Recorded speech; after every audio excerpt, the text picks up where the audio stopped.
Ito, ayan, ang ating magiging guest speaker, ayan, ay nagmula sa napakalayong lugar ng Lancaster.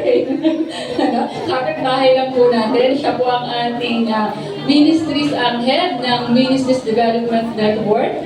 Ayan po, at hindi na ating masipag na manggagawa sa ating main church ng Santa Clara. Ready na po ba ang lahat? Ayan. Ibigay po natin yung pinakamalakas na balakpak sa ating Diyos sa buhay ko, ni Sister Marlene Marfil. Praise God!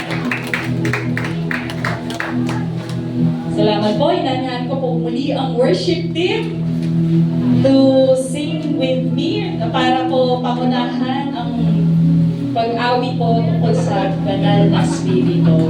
Tumayo po tayo lahat at bigay po natin ang pinakamalakas na palakpak para po sa ating Panginoon. He deserves the highest praise and honor. Hallelujah. And before tayo makapakinig ng salita po ng Panginoon, let's invite the Holy Spirit in this place and let's hayaan po natin na ma-feel ang ating heart ng kanyang presensya, ng kanyang pagmamahal sa umagang ito. Hallelujah.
Manatiling nakatuon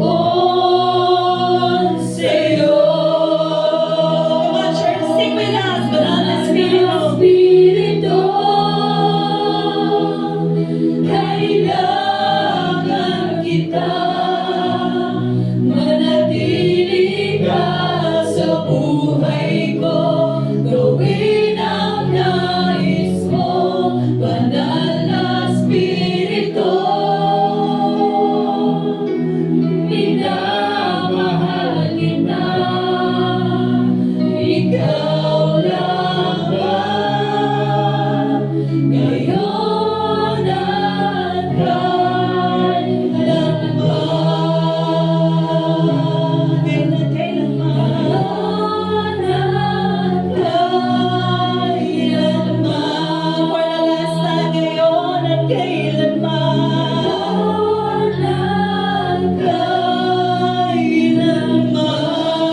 namin, Panginoon, ang bawat isa, lalo na sa pakikinig ng iyong mga salita, ano man ang revelations mo, Lord, sa umagang ito. Lord, open our hearts.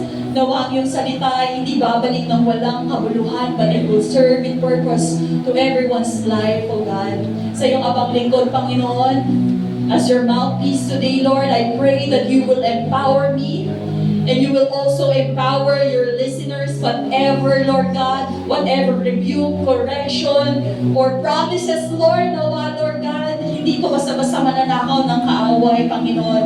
Tatanim ito sa puso ng bawat isa, lalago, Lord God. At Lord, samahan mo kami, Panginoon, dahil hindi kami karapat-dapat, pero by your grace, Lord God, your grace is enough. It is not our story to tell, but it's all about Jesus, so Lord God. Hindi, Panginoon, ang kahinaan ko, ang bawat isa na nandito sa altar ang makita, kundi ang iyong kaluwalhatian, ang iyong pagmamahal, ang iyong kapangyarihan, Panginoon. Salamat, Lord, at ibinabalik po namin ang pinakamataas na papuri at pagsamba sa pangalan ni Jesus. Amen. Lahat ng anak ng Diyos, pumalakpak yung amo ng langit. Hallelujah! Salamat po, worship team, sa pagsama. Hallelujah! Pwede na pong makaupo ang bawat isa. Nasa topic po tayo ng breakthrough, hope that endures. So ang ating pag-uusapan po sa umagang ito ay finding breakthrough in God's presence. So tayo po ay kinirelate po to live in the presence of God. And there's nothing more powerful or more life-changing or more important than His presence. Kaya po tayo nandito sa panambahan dahil nais po natin yung presensya ng Panginoon. Amen po ba? Amen. Bukod sa syempre gusto po natin makita ang isa't isa, higit doon, gusto po natin kataguin po tayo ng Diyos. Amen po? Ay sabi po sa Psalms 91, whoever dwells in the shelter of the Most High will rest in the shadow of the Almighty. So from Genesis to Revelation, every story of transformation, mga kapatid, every story of transformation, deliverance, and breakthrough, it begins with one thing. Alam niyo kung ano po yun? It's God's presence. Dahil andun po ang Diyos. Kung paano po tinalo ni David si Goliath, because hindi dahil malakas po si David, or dahil pogi po siya, no? Dahil andun po ang presensya ng Panginoon. God showing up. And lagi po siyang magpapakita at lagi po siyang nandyan para sa atin. Sabi po sa introduction, dito po sa ating slide, the presence of God is one of the greatest blessings a believer can experience. Throughout the Bible, we see countless examples of how His presence changes lives, provides comfort, and brings breakthrough. So today po, marami pong tao ang kadalasang nagsisik sa God's gift. Kung ano yung regalo ng Diyos, more than His presence. Ano ba yung matatanggap ko pag nag-church ako? Ano ba yung mahihita ko pag nag-church ako? Pero yung dapat natin hindi dapat i-neglect is isik yung presensya po ng Panginoon. Ito po yung greatest blessing na matatanggap po natin as a believer can ever experience. And the Holy Spirit is God's gift to help us stay connected to His presence. So there are 3 types po ng God's presence.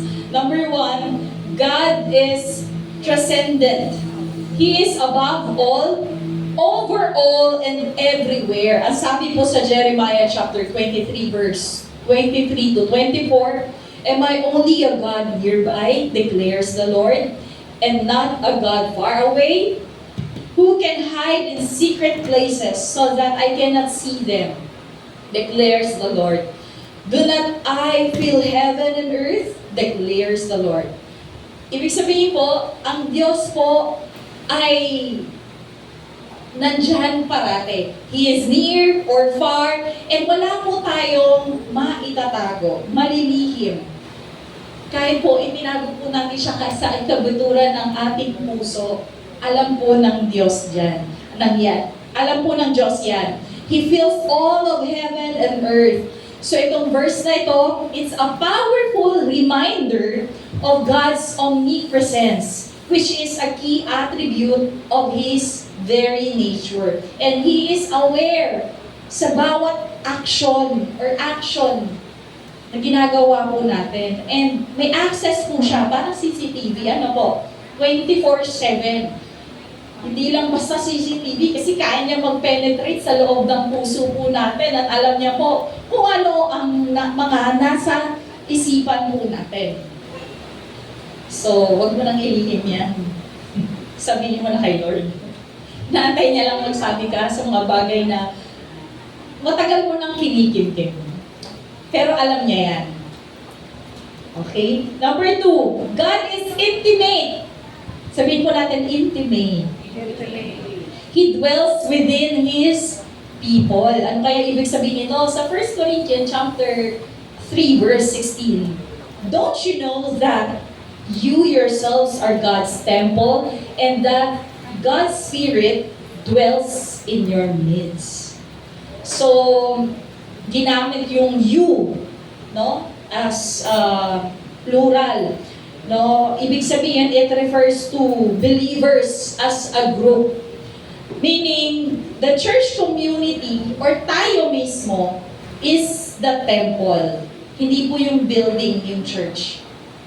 So, tayo po yung church.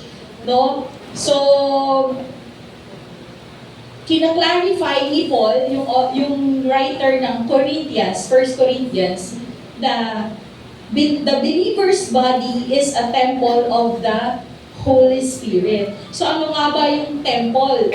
So in the first century, yung temple sa Jerusalem was the sacred building. Parang ganito po, building.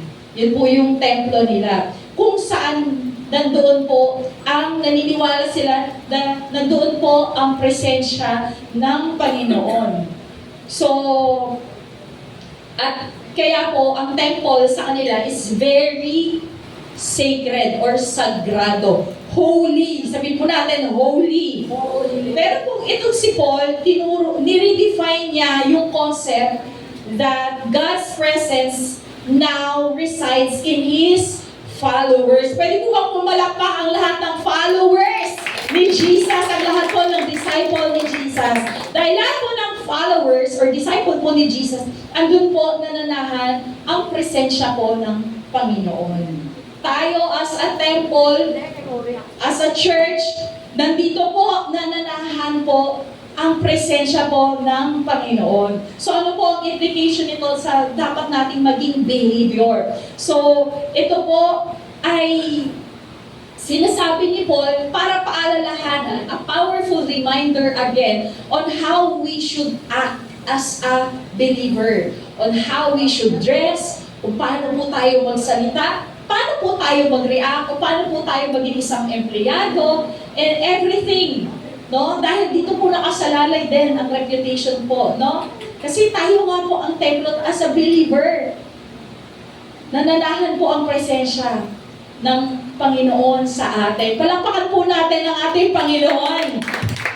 So, kinoconnect po ni Paul ang idea na to na we need to have unity and to avoid division dyan sa mga panahon na sinulat niya yan within the church na ini-stress niya that disrespecting the community or the temple or the church is damaging God's holy temple. So ingatan niyo po ang inyong sarili. No? Kasi templo po kayo ng Diyos. Kung meron man sa atin, sa mga kakilala natin, no, paalalahanan po natin na dapat bitawan yung mga bagay na makakasira po sa ating pangangatawan. Hindi lamang po spiritual, pati rin po physical, pati rin po mental and emotional. Kasi affected po yan lahat. Kung may mga bisyo na dapat bitawan, bitawan na po. Hindi po masaya or nalulugod po ang Panginoon. Kung may mga habits po tayo na nakakasira sa ating spiritual life or nakasisira even sa physical natin, ngayon pa lamang po, i-give up na po natin sa Panginoon. So number 3, God is manifest. Sabihin po natin, manifest. He reveals Himself in a specific moment with power. At sabi po sa Psalms 46 verse 1, God is our refuge and strength, an ever-present help in trouble. So, sinabi na siya ang ating ito yung verse beginning ng Psalm 46 na ini-emphasize niya na even when life is chaotic or punong-puno ng challenges, problema, binabato ka ng maraming problema, pagsubok, remember that God provides a safe and strong place for believers. So, ini-encourage po tayo na magtiwala po sa Panginoon. And remember that God is a reliable source of help. Talikuran ka ng lahat, pero tandaan mo, hindi ka tatalikuran ng Diyos. And He is always available, lalo na sa difficult times. Lalo na sa pinaka-down moment mo, lalo na sa sa mga moment na nakakaranas ka ng kawalan, karamdaman, lagi pong nandiyan ang Panginoon. He is our strength, He is our refuge. So kaya sinasabing manifest because it is tangible. Ibig sabihin, hindi lamang ito pakiramdam mo lamang. Hindi lamang ito kuro-kuro, kundi nararanasan mo. Ikaw mismo, na-experience mo, na-witness mo that God is our refuge and strength. No, meron kang matatakbuhan, a very present help. Ibig sabihin, available po siya. In times of need, sabi nga sa kanta, a very present help in time of need. Diba? Yan po yung kanta. So, sa unang punto, sabi, omnipresence. Tandaan niyo po yung keyword, omnipresence. God is everywhere. Now, indwelling presence, God lives within the believer. Nasa atin po ang presensya ng Panginoon. Manifest presence, God makes Himself tangibly known in power. Dahil po sa kapangyarihan niya, diba, nagkakaroon ng manifestation. At yung breakthrough comes when the manifest presence of God touches our situation. Kaya nga, God allows some situation, no, na mukhang hindi natin kaya. Pero sabi nga sa Romans 8:28, all things work together for good to those who love Him. So lahat po yan, no? May dahilan. Sabi po, God's presence is His working. Sabi ko nga kanina, ang ibig sabihin po noon sa next slide, ay hindi mo lamang ito dahil pakiramdam mo lang. Diba? Pakiramdam mo lang. Hindi lang to puro emotion. Dahil narinig mo. No? It means that it is the action of God doing something. He is doing something. He is working.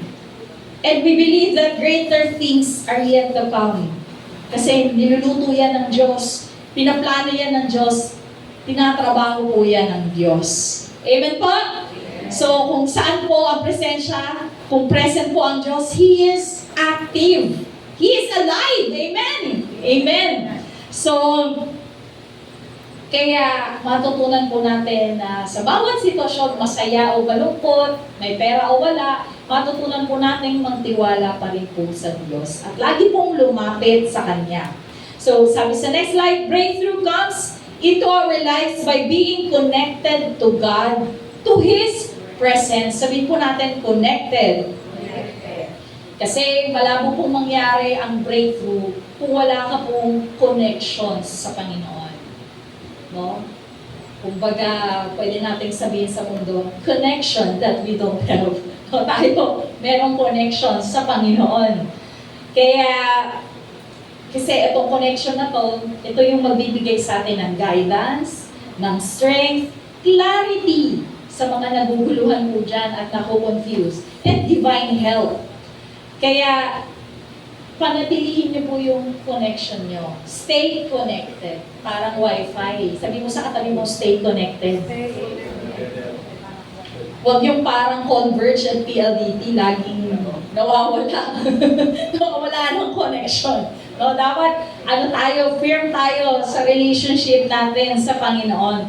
Connected. When you stay close to God, you open the door for Him to bring breakthrough into your life. Amen po. Sino po ba? Palakpak po ng malakas ang gusto pong makaranas ng matinding breakthrough. Yan na po ba? Yung pinakamalakas po. Amen. Gusto po natin ng breakthrough dahil talaga po kahit tayo po ay isang believer na hindi po talaga matatapos yung journey natin. No? Habang nandito tayo sa earth, life is full of tests. Pero we need to trust Him. So ano nga yung main points? No, number 1, breakthrough in living in freedom. Ang sabi po sa James chapter 4 verse 8, move your heart closer and closer to God, and He will come even closer to you. But make sure you cleanse your life, you sinners, and keep your heart pure and stop doubting.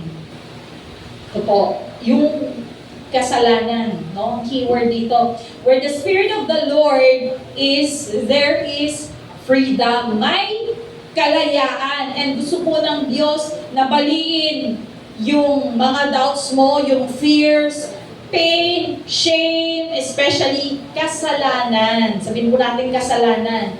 Dahil po sa next slide, sin is the one thing that hinders. Ito, sabi, sin hinders the presence of God. Sin undermines our divine purpose and the experience of God's presence. Sin will always take us out of God's presence. Dahil nga po, ito yung nagiging barrier. No? Lalo na kung maaalala niyo po yung mga panahong wala po tayong pagkilala sa Panginoon, kahit hindi po natin kayang kumanta ng worship song na itataas ang kamay to the highest level, kung kaya mong i-raise yung voice mo, no? Hindi mo rin kayang mag-pray, hindi rin kayang intindihin ang salita ng Panginoon. It's because of the sin that hinders. Dahil hindi pa natin po tinatanggap ang Panginoong Jesus. But the good news, after natin tanggapin ang Panginoong Jesus, as sinurrender po natin yung life natin sa Kanya, may kalayaan ka nang itaas ang amin yung mga kamay para magpuri sa Panginoon. Amen po ba? Amen. Kaya pag nagpupuri po tayo sa Panginoon, huwag niyo hayaan na hilahin po tayo pababa na hindi tayo makakanta, hindi tayo makasayaw. Kasi binirate na ng Diyos yung bandage na yan. You have the freedom. Freedom to worship, freedom to serve, freedom to pray. Lahat ng kalayaan, no?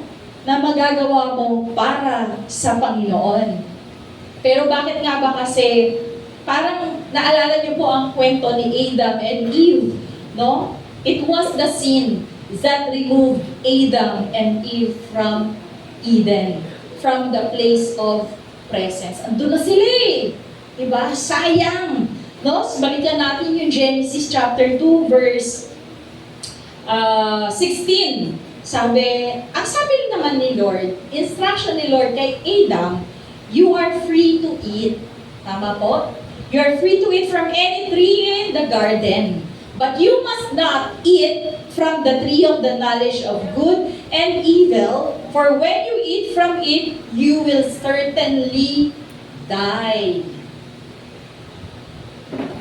So, may instruction si Lord. Siyempre, ang gusto ng Panginoon, sumunod. No? So, certainly, you will certainly die. Surely na, certainly pa.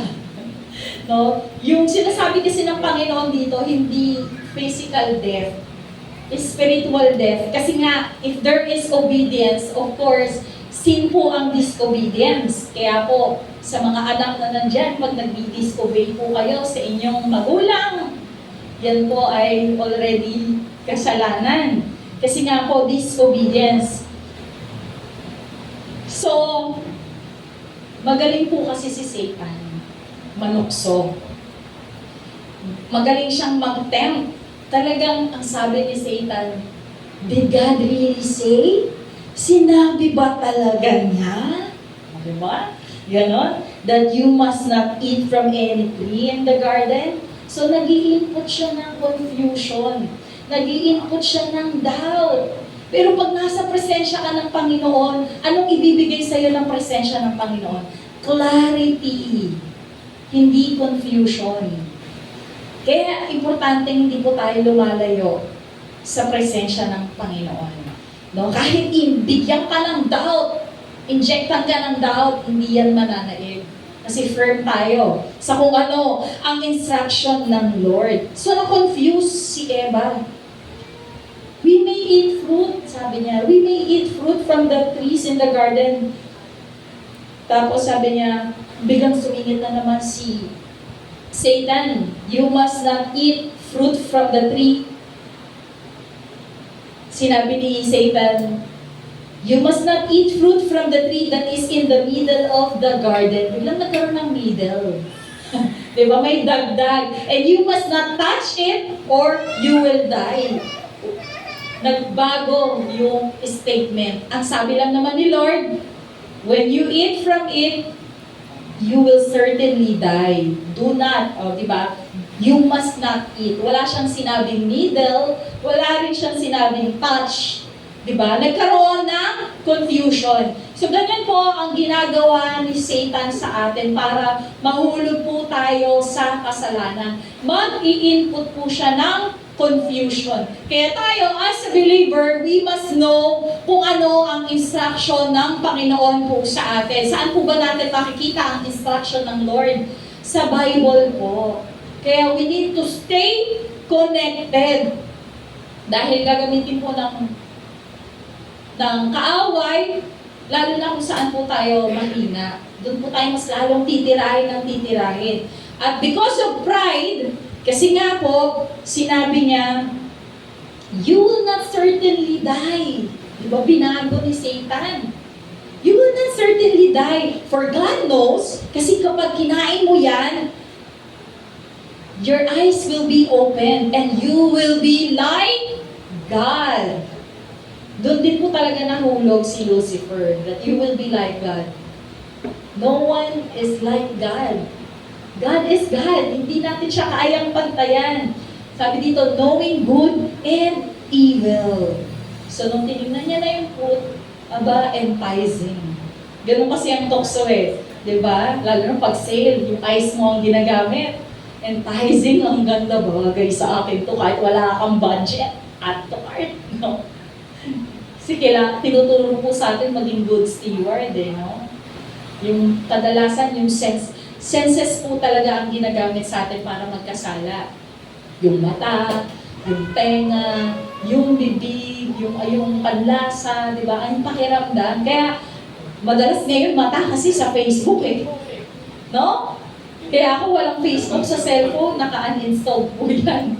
Kasi ang gulo na eh, no? Parang wala nang control kung ano ang ma-post. Puro masasamang balita na din. And because of disobedience, talagang nagkakasala. So, when we stop seeking God's presence, kung wala ng devotion, wala ng prayer, wala ng awareness, wala ng fellowship, wala ka ng gana, doon po tayo mahuhulog sa kasalanan. Doon po tayo madaling matangay ng kaaway.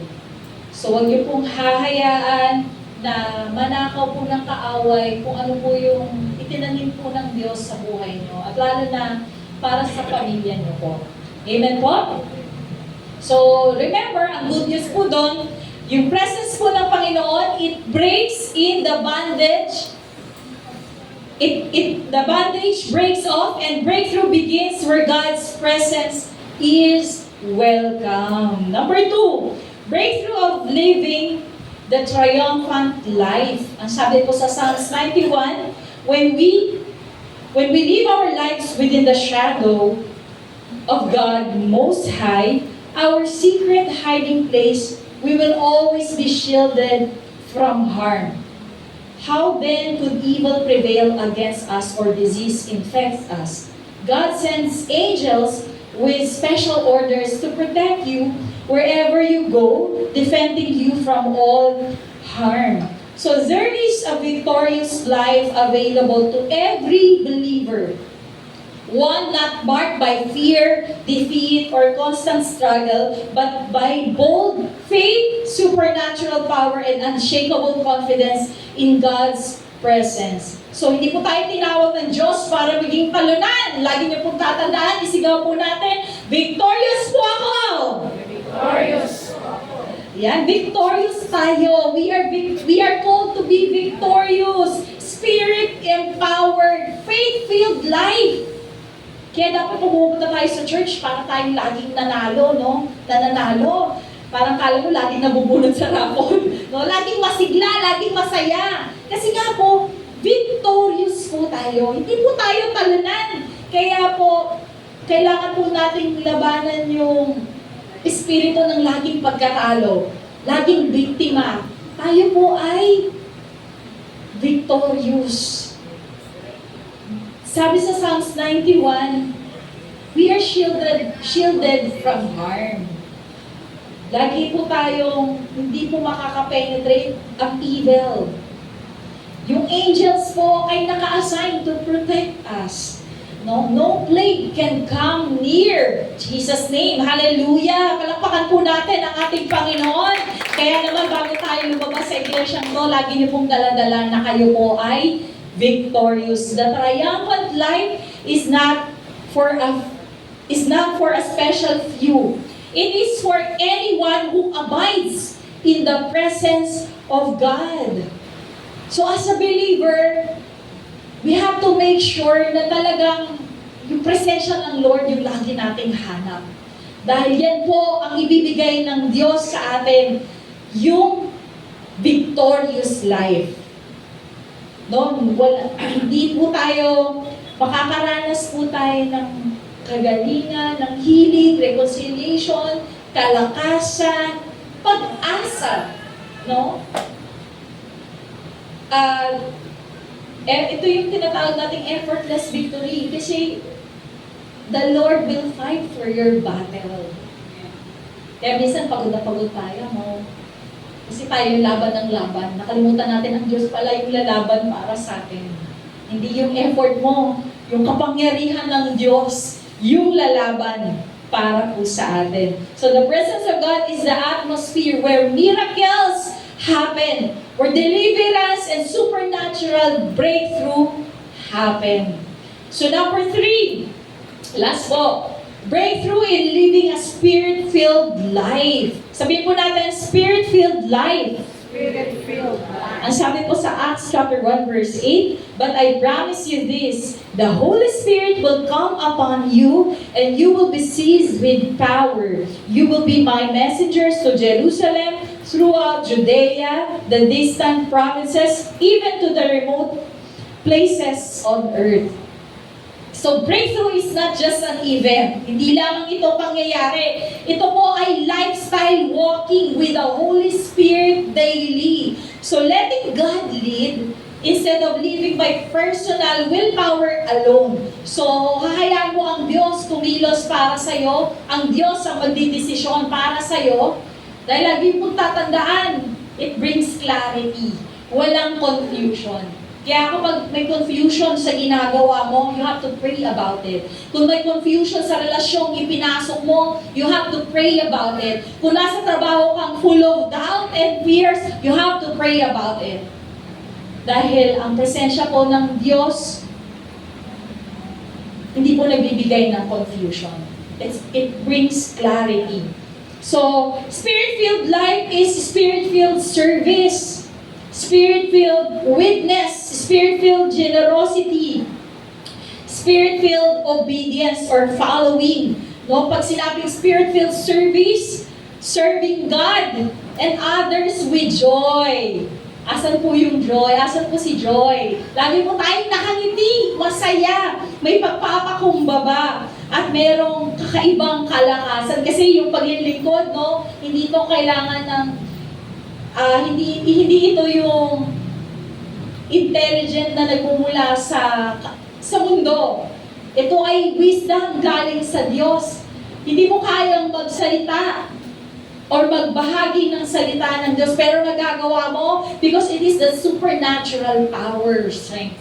Ang ibig sabihin po ng grace is, isa doon is unmerited favor and enabling power. In-enable ka ng Diyos, binigyan ka ng kapangyarihan, yung mga bagay na hindi mo kayang gawin, lalo na sa mga spiritual na bagay, ay nagagawa mo na. It's not because magaling ka. It's because magaling po ang Diyos. So, meron ka pong sakit spiritually pagdating mo sa spirit-filled service. Ito po yung Martha-titis. Alam niyo po yan? Yung Martha-titis, naglilingkod pero nagre-reklamo.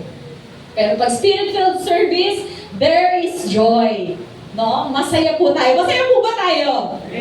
Amen. No? Pag sinabi naman spirit-filled witness, we share Christ with boldness, love, and clarity because the Holy Spirit give us the right words, timing, and courage. Pag generosity naman, of course, nagbibigay po tayo ng hindi napipilitan.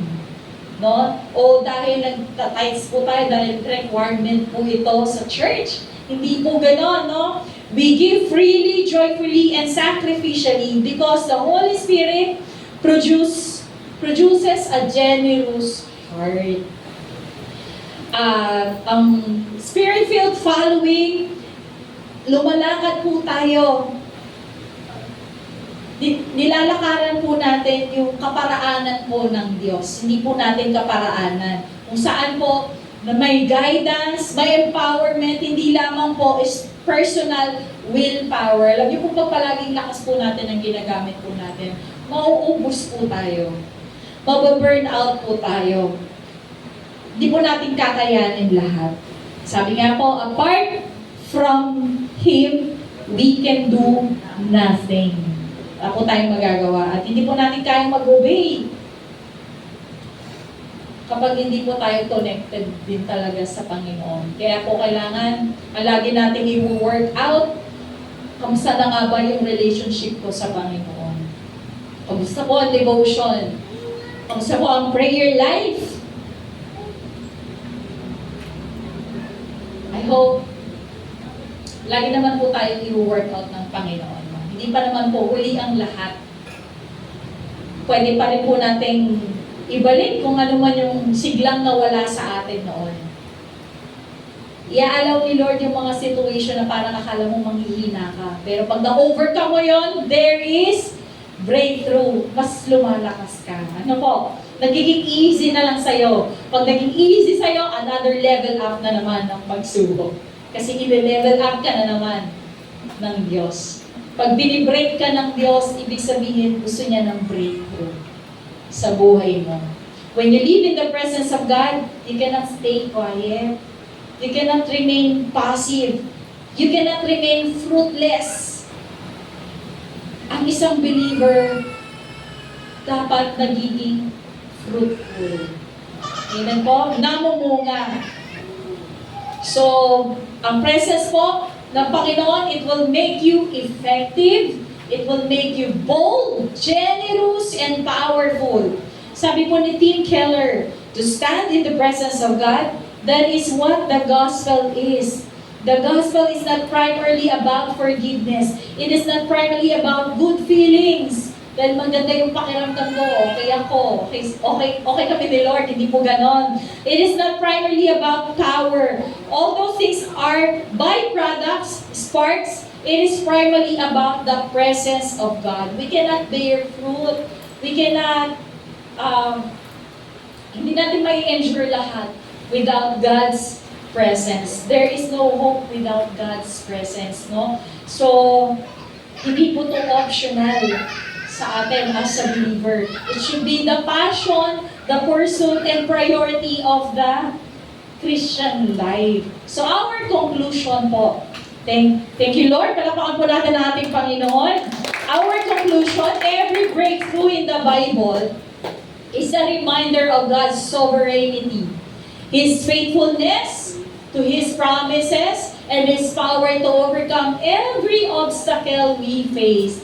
There is nothing in this world that He cannot break through. Amen, amen. So, lagi niyo pong tatandaan na merong healing, deliverance, victory, and miracle na mangyayari po dahil lagi pong andyan ang Panginoon. Wala pong pagsubok na hindi po natin kayang lagpasan.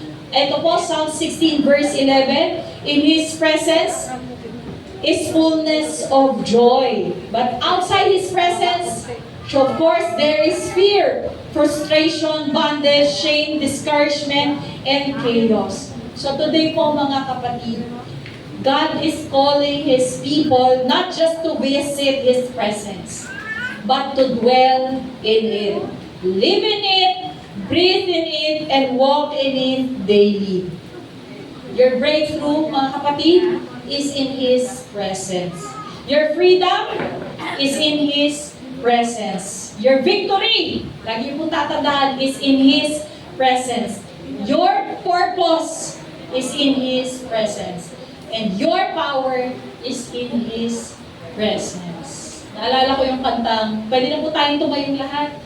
Sabi po sa kanta, kapayapaan na mula sa'yo. Ini-invite ko rin po ang worship team. Kaligayahan na kamili sa piling mo. Alam po ba natin yung song? Wala nang kapantay sa'yo. Nag-iisang Panginoon.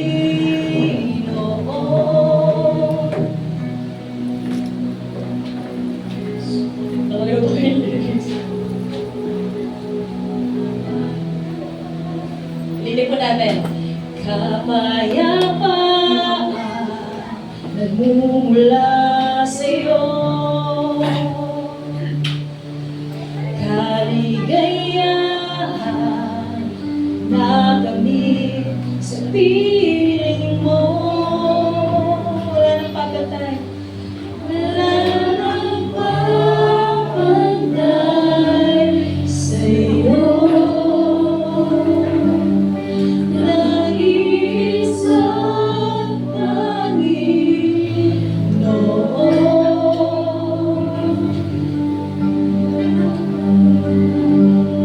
Okay lang po, hallelujah.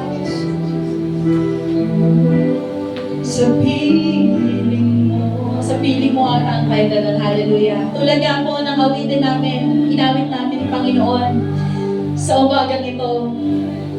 Kapayapaan nagmumula sa iyo. Ito po ang pala.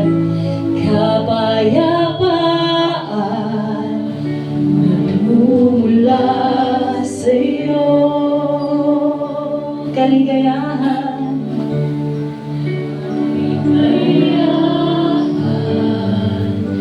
Nakamit sa piling mo. Wala nang hahanapin. Wala nang hahanapin pa. Wala nang nanaisin. Wala nang nanaisin pa.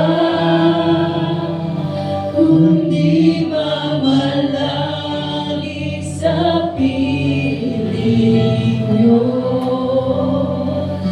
aming Ama.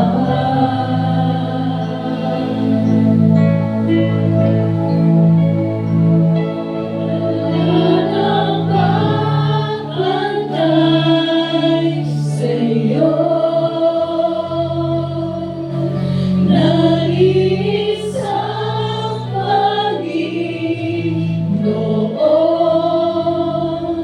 kaya ang naisin ng puso ko sa piling niyo. Hallelujah. Salamat Panginoon sa kapayapaan, sa kaligayahan, sa kalayaan na ibinigay mo po sa amin. Wala nang papantay sa iyo, Panginoon, dahil sa piling mo Andyan po ang kalakasan. Sa piling mo, Panginoon, andyan ang kaligayahan. Kaya naman, Panginoon, sa mga oras na to, dalangin ko sa aking mga kapatid na nandito, Lord, kung meron mang nakakaranas ng kawalan, kabigatan, kakulangan, o karamdaman, o mga bagay na hindi na pagkakasunduan ng Panginoon, ikaw ang Espiritu ng kaayusan. Ikaw ang Diyos ng kaayusan. Ikaw ang Diyos ng kapayapaan. Patuloy ka pong mangusap sa puso ng bawat isa, Panginoon. At huwag mo pong hahayaan na mabulungan ng kaaway, mabigyan ng doubt in Jesus' name. Huwag mong hayaan na magkaroon ng kapangyarihan ang kaaway sa buhay ng bawat isa. In Jesus' name, ang bawat isa ay victorious. Ang bawat isa ay magagamit mo, Panginoon. Ano man ang status ng kanilang buhay, ano man ang status ng kanilang kalusugan, lahat po sila dito ay gagamitin mo, Panginoon. Dalangin ko na patuloy niyo pong ibubuhos ang pagpapala sa bawat kapatid ko na nandito, Panginoon. That you know their hearts. Patuloy po namin pangahawakan ang iyong mga pangako, lalo na sa Psalms 37, verse 4. That you will grant the desires of their heart. That you have plans, Lord. Plans to give them hope and future, according to Jeremiah 29:11. So ano man yung mga naging pagkukulang namin, Panginoon, humihingi kami ng kapatawaran.